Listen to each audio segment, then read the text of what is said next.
Cina akan menghentikan impor produk laut atau seafood dari Jepang di tengah memuncaknya ketegangan diplomatik antara kedua negara.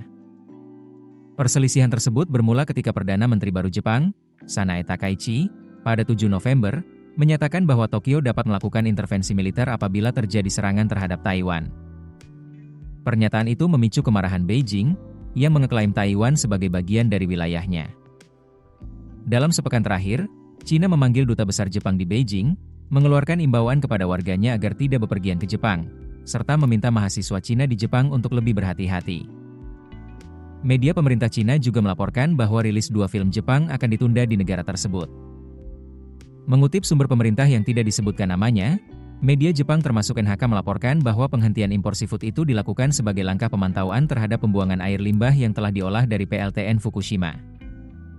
Menurut NHK, Cina menjelaskan langkah tersebut diperlukan untuk mengawasi pembuangan air yang telah diolah itu. Cina sebenarnya baru saja kembali membeli produk laut Jepang setelah sebelumnya memberlakukan larangan pada 2023, ketika PLTN Fukushima mulai melepaskan air limbah ke laut. Pelepasan itu telah didukung oleh Badan Energi Atom Internasional, dan operator pembangkit TEPCO yang menyatakan bahwa seluruh unsur radioaktif telah disaring kecuali tritium, dengan kadar yang berada dalam batas aman. Namun, Beijing mengkritik keras langkah tersebut, menuduh Jepang memperlakukan Samudra Pasifik seperti selokan, dan kemudian memberlakukan larangan impor makanan laut Jepang.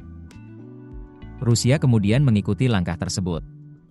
Pada 2023, pengiriman makanan laut Jepang ke Cina daratan mencapai 15,6% dari total nilai ekspor 390 miliar yen, turun dari 22,5% pada 2022.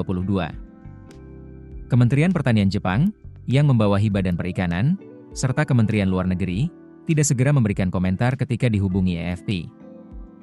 Cina dan Jepang adalah mitra dagang utama, namun hubungan keduanya beberapa tahun terakhir diwarnai rivalitas teritorial dan meningkatnya belanja militer. Dalam upaya meredakan ketegangan, pejabat tinggi Kementerian Luar Negeri Jepang untuk urusan Asia Pasifik, Masaaki Kanai, mengadakan pembicaraan di Beijing pada Selasa dengan mitranya dari Cina, Liu Jinsong. Keputusan bisnis terbaik datang dari data, bukan tebakan.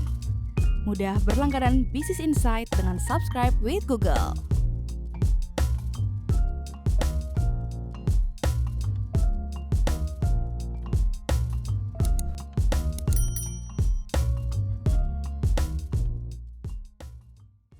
Download aplikasi Kontan sekarang di App Store atau Play Store.